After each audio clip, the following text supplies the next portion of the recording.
Good morning, church. This is Pastor Jim Kilby, Harvest Christian Fellowship in Dayton, Ohio. And I hope you guys are well today. I see a couple people are starting to log on, so I'll wait just a couple of seconds and say hi. Our church is still meeting online. I know some churches are actually getting together now, but I still don't think it's wise, at least for us. We have the daycare and the preschool in the church. And so if we meet there, then we have to sanitize the whole building. It's really quite a task. And what's more is we've also had some churches around where one or two people got COVID-19 and passed it to others, including my mother's church in Oklahoma, where the pastor got it. I'm not sure who got it first, but anyway, practically the whole church, a small church, but a lot of people had COVID-19. Little update on my mother. She seems to be doing much better, and even though she's not super young, her symptoms weren't, I guess, horrible. It's easy for me to say. It wasn't happening to me, but for those who prayed for that, I appreciate that. So anyway, it's Sunday. It's 11 a.m. and we're having church. I got a couple questions for you today as I introduce a new series that I'd like to do over the next few weeks. So, I suspect most people who go to church would find these questions simple, but, sometimes people get these videos and maybe they're not church folks. So welcome if you get this video and you're just wondering what's going on. Here's a couple questions. Many people ask, is there a God? I believe there's a God. I'm a Christian. I believe Jesus is the Son of God and all that stuff. But many folks are still saying, is there a God?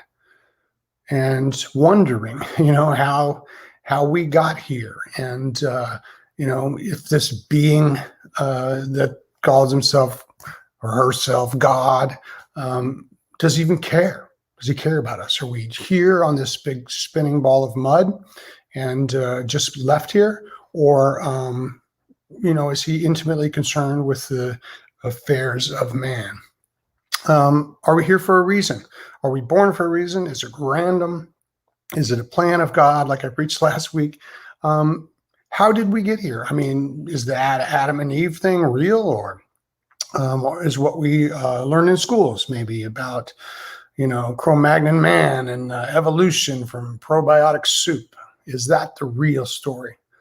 Well, the Bible, 66 books of the original words that we've got together in the Bible, the 66 books, pretends to have all of those answers, to answer literally every one of those questions.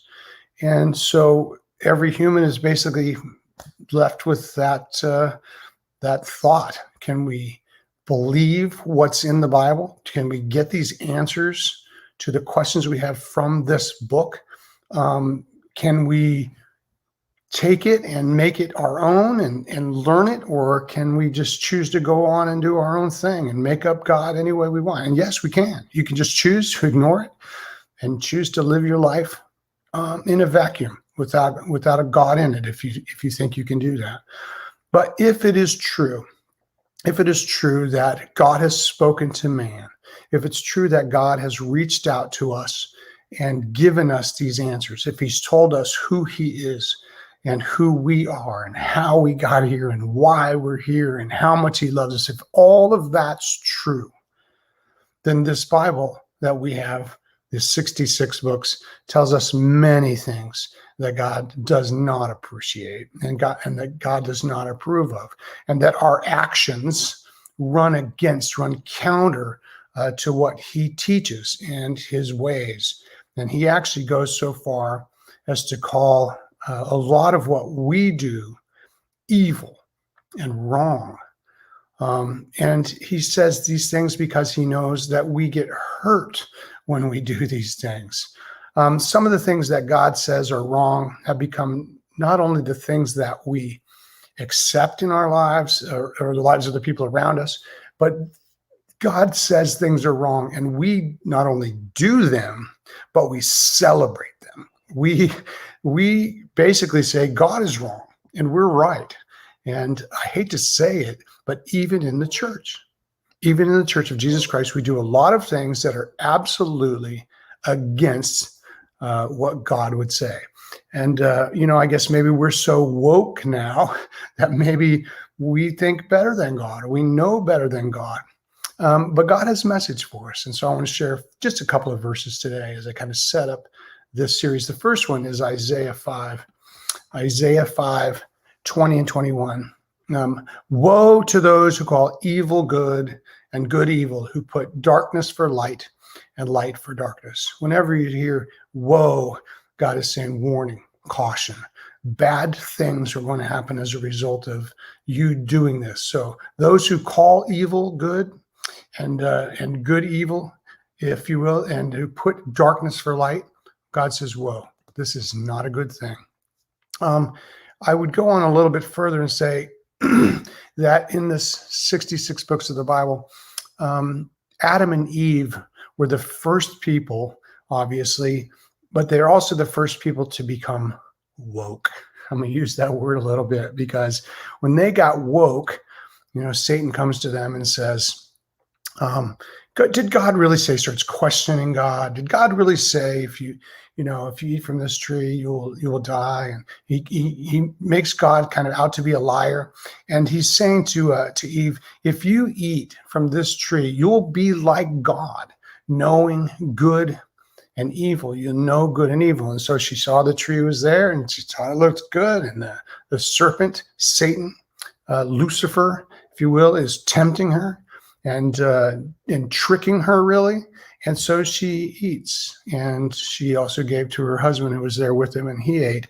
And their God-given consciences kick in. They realized they were naked. They began to hide from God. And then, of course, God wanders through the garden and says, where are you? Why are you hiding? We're naked. We're afraid. Who told you that? And so Satan begins to attack them as well, telling them, you're naked. Look what you've done. And he does the same stuff to us now, pretending, that he's your friend, questioning things, and then actually making you feel like you're not worthy. God says to Satan in this garden, right after he says to Adam, curse is the land because of what you've done, and you're going to work all the days of your life. God speaks to Satan, and he says this: I will put enmity between you and the woman, and between your offspring and hers. He will crush your head, and you will strike his heel. Genesis 3:15. And I will put enmity between you and the woman, and between your offspring and hers. He will crush your head, and you will strike his heel. I put this up because it seems a little curious. What is going on here? But God is literally speaking to Satan and saying, listen to me, because you have done this. I've already made a plan to save humans from you, from your evil, Satan. I've got a plan, and that plan is my son is going to come into this world, and he's going to die, and he's going to, in dying on that cross, crush your head, Satan. And then, of course, Satan has a son too, and we would call that the Antichrist, and there's going to be a colossal battle, but it's a battle that Satan cannot win. It's a battle between good and evil, and good always wins out over evil. So in Jesus, in Christ, through God's plan, from right in the very first page of the Bible, we find ourselves back in relationship with the Father through the Son, Jesus Christ. But some bad news, Satan is not finished yet. Yes, his head has been crushed, if you will. His power, however, is still very, very strong. And he's got a lot of power on earth, and he does his thing. And he loves especially to masquerade as someone who is good. Evil loves to masquerade as though it were not bad. I have a verse here, 2 Corinthians. Paul says it this way: Satan himself masquerades as an angel of light. Satan himself masquerades as an angel of light. I see I got a couple comments here. Let me see what's going on. We got Alita saying good morning. Good morning, Alita. And let's see who else is up this morning. We got Carrie Stamper. Hey, Carrie, how you doing? Like your profile pic. And then, so we have another friend. Oh, hey, how you doing? So good morning, everybody. Glad to see you there. If you have a comment, by the way, you can throw it up on the screen, and I will reach out and comment back later. So anyway, hopefully I have piqued your interest. Over the next few weeks, I'm going to be looking at some of these things that we call good and that we do that actually God calls evil. And it's going to upset some people. It's a sermon series that is going to upset some people, but hopefully I piqued your interest. I'll give you a warning, it'll be a rough ride. Some people will be quite angry with me, and I suspect the more woke you are, the more angry you will be. But we need to remember that when God says, "Thou shalt not," in perfect King James, he's not saying I am a colossal killjoy. What he's saying is that I love you and I made you. And so I know what's good for you. And I know a lot more about Satan and how he works than you do. And let me protect you. But in lots of ways, we have abandoned many of God's ways. And so I want to look at those, because that's how we've gotten in this mess, I would call where we're at today. Everybody's politically charged and very few people are very loving. I see, hey, Matt's up. Hey, Matt, how you doing, buddy? Woe to those. Woe to those. While I go through this series, I'm going to try to remind myself this, and I'll show it to you now. Jesus said that he didn't speak his own words. He only spoke what the Father told him to speak. For I did not speak on my own, Jesus says, but the Father who sent me commanded me to say all that I have spoken. And I would say, as a pastor, as somebody who is called by God to do his work, then I'm going to probably ruffle some feathers over the next few weeks. So I got to appreciate your support if you're a believer, because sometimes these things can get a little rough. I do remember Paul also said something similar. It was Acts 18. He said, "Do not be afraid. Keep on speaking. Do not be silent." So actually that was God speaking to Paul in a dream. God says to him, "Do not be afraid. Keep on speaking. Do not be silent." Anyway, happy Sunday. If you're just tuning in with us, love to hear from you. Like I said, post a comment. Or if you want to, subscribe, that'd be great, especially to the YouTube channel. I have a banner I can throw up here. That wasn't it. It was this one. For the members of my church, if you are, excuse me, that's not it. There we go. Bam. Learn how to work this. Giving options. So the Harvest Dayton app. If you haven't done it yet, download the Harvest Dayton app in your app store. It's a great way to communicate. It's easy for me to communicate with the whole church, and makes it so that I can just send out a link or whatever. And I really like to do that.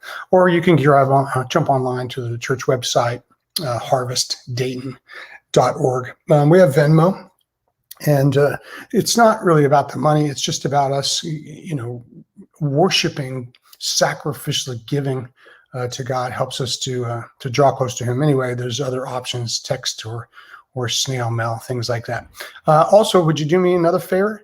Would you, like I said, comment, or would you like, subscribe, or otherwise? And if you reach out to me, I will reach back. That's a guarantee. Let's see, where's Scott this morning? Hey, Scott, I always know you're out there somewhere.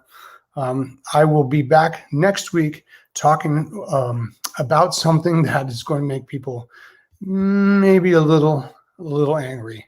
I'm going to look at the LGBTQ